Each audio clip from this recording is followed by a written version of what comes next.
This is Real Life with Deb Waterbury, a real show for real people with real issues. And now, here's your host, Dr. Deb Waterbury. Welcome to this episode of Real Life with Deb Waterbury. So we are right in the middle. We're in this is our third episode on our encouragement series. And, this was one of those series that we knew we needed to do, but, this is a sensitive topic. We've talked to Mike Hadaball, and he does that whole encouragement lab, and that was a big thing for a lot of people to recognize that, because we try to put encouragement in this, the gifts of the Spirit, and it's not a gift of the Spirit, but we try to put it over there and say that this is something that just some people have. I just don't have the gift of encouragement, is what I've heard, and what I've probably said. The deal is that we don't, gift of encouragement is not like the gift of tongues or the gift of prophecy that it's just only some people get. It's the gift of encouragement is really something we all have, and if we don't have, we need to get it. Yeah. The Lord will gladly give you the gift of encouragement, and as Mike has taught us, there are practical ways to even get this and to learn to be an encourager. It's kind of like the whole idea of, I don't want to ask God to give me patience because He's going to make me use it. Yes, I think the same is true for encouragement. Don't you? Yes, because then you're going to have encouraged people you just really want to get away from you. Oh, yeah. I know it's unfortunate, but our flesh gets in the way of that. So I've got Brenda Woody with me again during this episode. Brenda and I said I was really happy to have Brenda with me because we both probably struggle with this. I don't know what you're talking about. I can't believe she said that. Exactly. That was not encouraging at all. It was encouraging to me. Deb, I'm sorry, I like Brenda. your earrings. Thank you. Thanks, Brenda. Brenda, you know good and well you and I struggle with this. I do. So I figured she was the best person. And y'all know I lay it all out there. I'm terrible at almost all of these things. I'm terrible at almost everything godly. I've had to cultivate all of those attributes. Yeah. Because my flesh won for so many years. Yeah. And for 29 years, I let my flesh take over. And your flesh doesn't want to encourage somebody else. Your flesh wants to be encouraged. That's right. Your flesh, because your flesh is all about you. Being an encourager means it's not about you at all. It's really turned straight onto somebody else. And we by nature will not do that. As much as somebody might try to convince you that everybody is by nature nice, that's not true. Just watch a baby. Because a little baby is not about to encourage you. That baby needs you to give them everything, because that's our nature. That's right. So being an encourager requires you to turn off the flesh. And so since I, for 29 years, didn't turn off the flesh, I was completely let my flesh rule. Having any of these godly attributes was a difficult thing for me for a long time. But the beautiful thing, though, is that once you see what having this gift can do and does, not for just other people, but for you too, then you want to do this. Right. I mean, it is because you're manifesting Christ. And when you manifest Christ, you're going to have joy, you're going to have peace, you're going to have comfort, you're going to have all those things.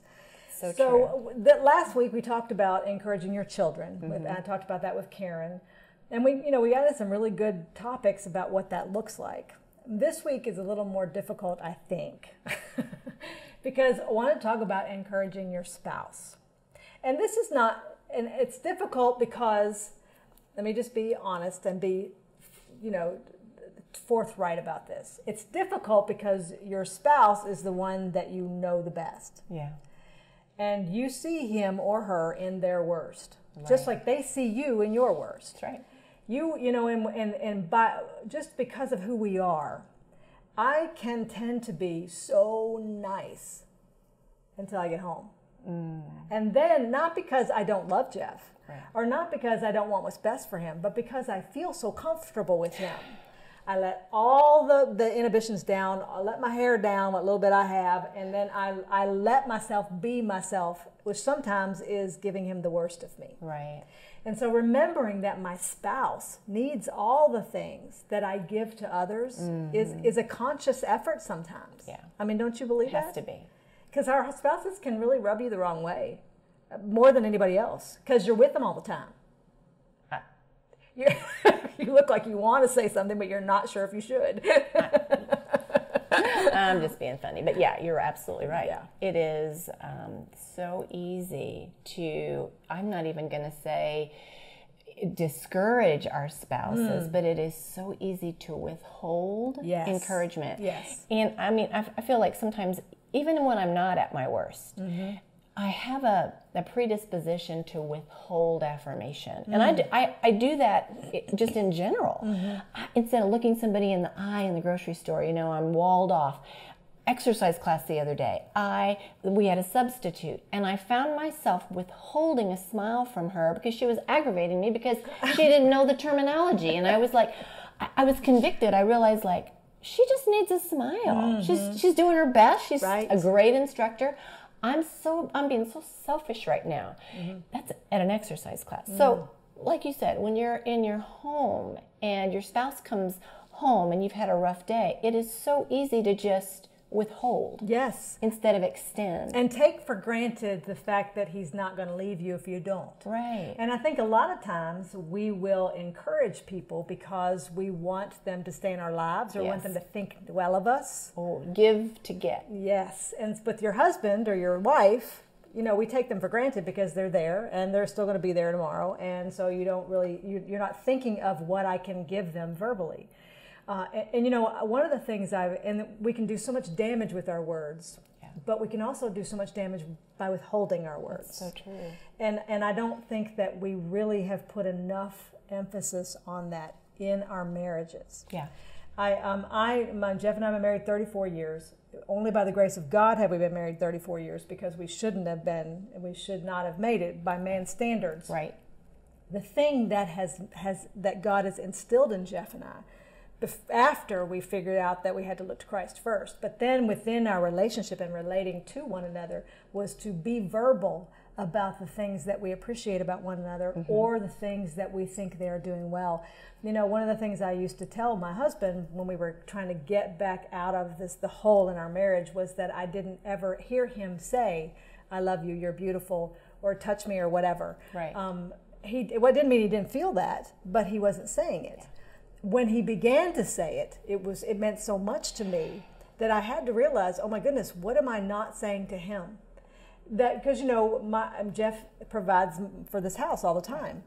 Do I tell him thank you for that, or that I appreciate it, or do I just take for granted that's his job? He's supposed to, you know, provide as the head of this house.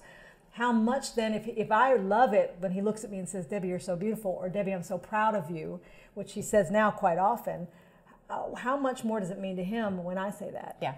And even more so for women, for your men. They really are, they are, you know, respect is their love language. And when you give them that verbal affirmation, you're respecting their character. That's right. And it means so much. And it's such a small thing. It is.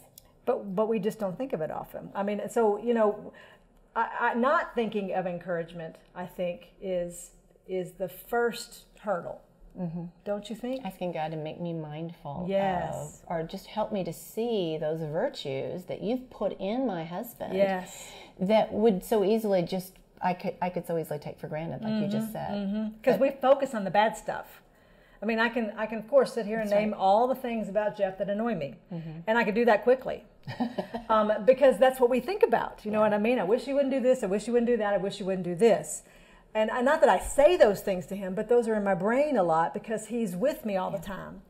But how much more I need the Lord to make me, as you said, mindful of those things that I love about Jeff. Yeah, and it really does need to be authentic. I think sometimes anytime you set out to be more mindful of something, there's that temptation to be in the flesh. Like, oh, okay, well, yes. I just need to give 3 compliments, you know, and it's not a recipe. It's not a formula, because it's got to be authentic, yes. and it's got to be heartfelt. Yes. And I believe it's got to be really prompted by the Holy Spirit. That's like you were saying earlier about the gift of encouragement. That's something God won't not give you if you really ask Him and if you mean it. And gosh, what a great point you just make, Brenda, because it's like everything else in our spiritual walk. It starts here. It starts here and in our heart. It's not just a matter of saying a bunch of stuff. No, it's got to be a willingness, and then ask God, prompt me and make this. And give me eyes real. to see. Yes, right. Make it real to me where I really see how good he is in these other areas, and then give me the ability to remember to say it. It's not about flattery, because flattery No. is superficial.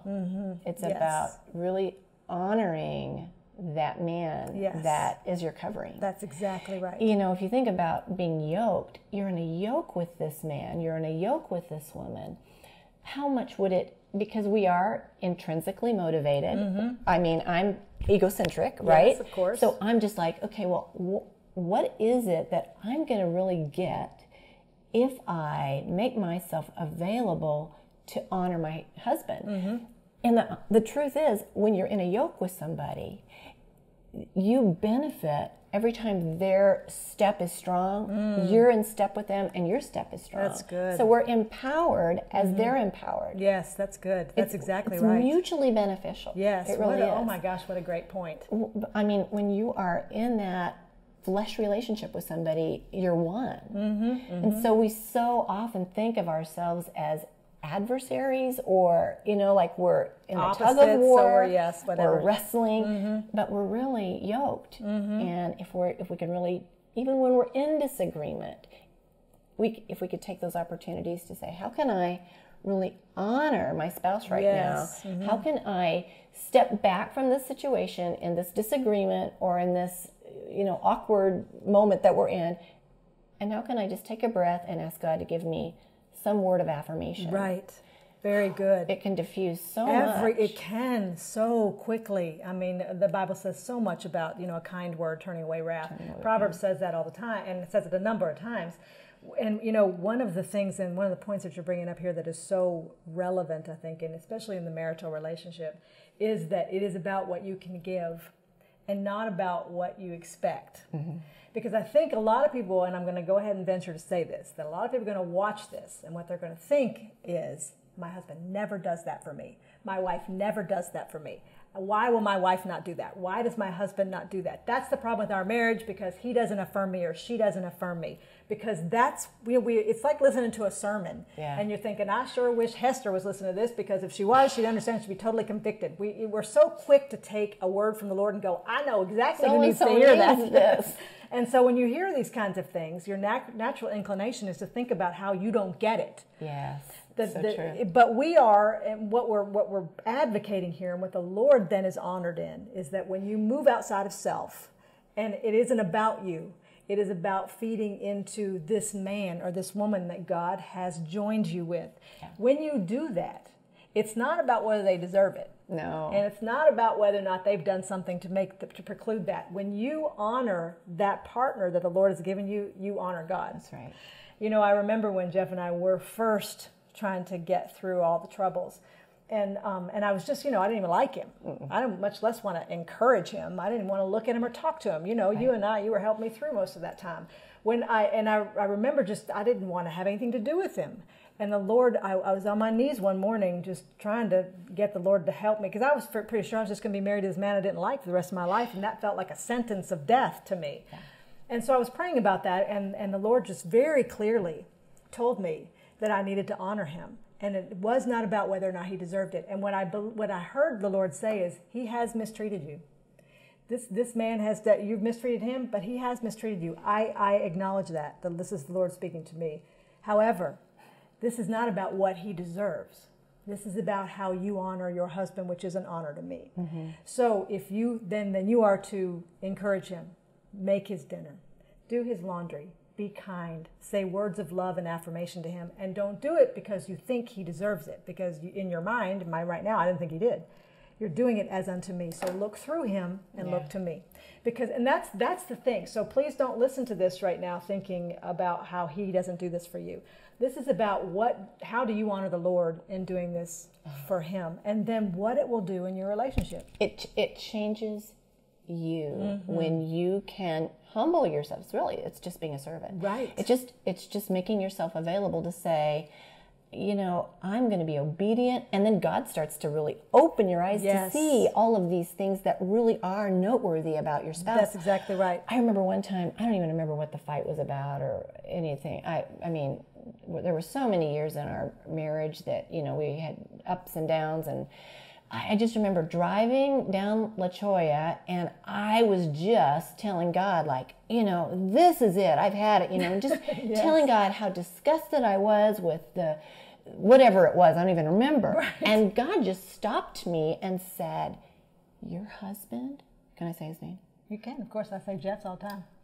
He said, Kurt is a trophy of grace. And he just started giving me all of these, they were antonyms to what I'd been saying. Yes. And he was telling me he's a man of integrity, he's a man of honor, he's a provider. And I was just like, I just found myself weeping, not because I didn't want to hear what God said, but because I was so convicted. Right, because that's how God sees him. That's how God saw him, and he was it was like he was whispering in my ear, this is who you're talking about. Yes. And I hear your pain.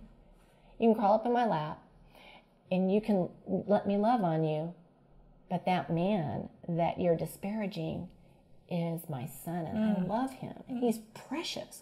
And I was like, okay, all right. Exactly. That makes me just want to weep even hearing that, because we have to understand, and our pastor said this some weeks ago, and I just held on to it. He said, God will never be mad at who you're mad at. As your believer. Remember yes, that. it's not. So true. You might be mad at your spouse, and you might be thinking, he did this, he did that, and he may very well have done that. But God's not going to take your anger. He's never going to be mad at your husband. He's never going to be mad at your wife because of what they did to you. Because, as you said, he sees them as who they finished, perfected work. The imputed righteousness is on them, same as it's on you. I mean, Christ died on the cross for your spouse, same as he did. So when you honor despite failure, and you're honoring success, and you're encouraging, you're feeding that encouragement into your spouse because he is a son of God, because she is the daughter of God. When you're honoring and feeding that into them, despite anything else, it is an honor to God. And it is a true faithfulness to who he actually is or who she actually is. I tell women all the time when they get so upset with their husbands, and they just feel like they're at the end of the rope, and their husbands are believers, I tell them, you need to stop praying about him. You need to start praying for him as you would another brother. Stop looking at him as your husband who's failed you, and see him as a brother who needs your prayers, because that's who he is. Right. I mean, he's your husband right now in the flesh, but he is actually your brother in the eternity. So you have to pray for him as your brother. See him as your brother in Christ that needs you. And then the encouragement just comes. Think about, when you're talking to a girlfriend, and you're having a discussion with a girlfriend, and she's down on herself, and she's been in sin and has done some bad things. Yeah. Well, of course you're going to correct her, but you're also going to encourage her. Right. I love you. I'm going to be here for you. This, you can get through this. Yeah. You will encourage her. Well, your brother is your husband. Your husband is your brother. Right. So this is the same sorts of things, and they can, but you have to train yourself for that, don't you believe? You do. I mean, it's not something that's going to come naturally.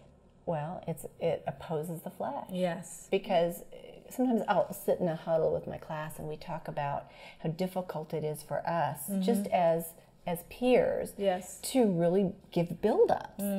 And so we talk about why. And the reason is because I have to humble myself. Yes. In order to exhort someone else. It's just, right, Levi? Levi is in agreement. Yeah, he said, ain't it?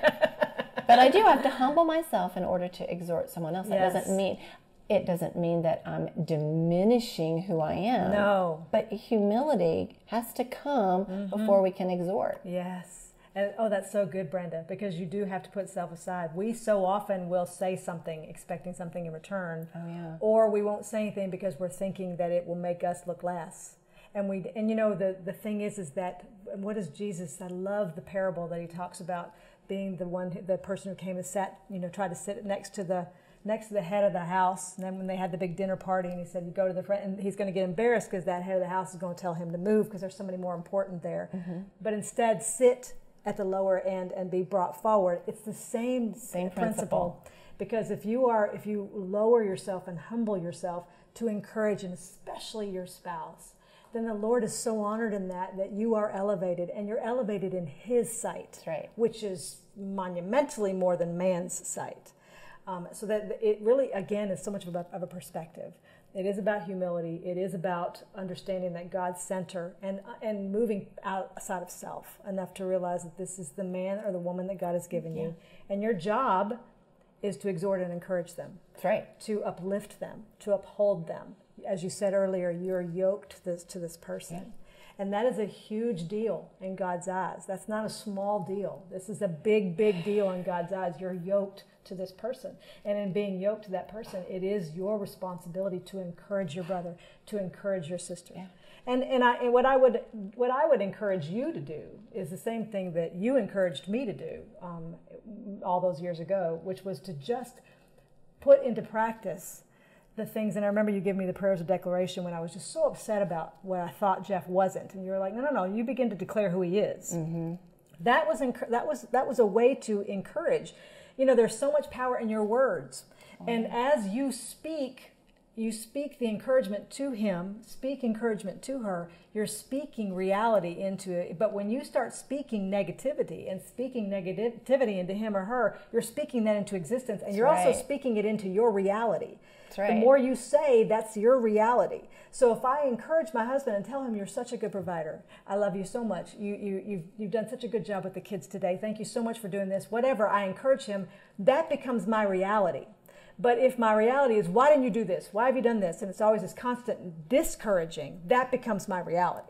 And what you just said, I don't know if you realize it or not, but it starts in the prayer closet. It does. It starts making those declarations as though we are bringing into existence that which is unseen, because we know who God created our spouse to be. Right. And so as we, in the prayer closet, make those declarations about who God has created them to be, then when we see in the natural an opportunity, it's not contrived. No. But it does. Because you are now being affirmed that God's doing exactly what it is that you have been praying into. That's right.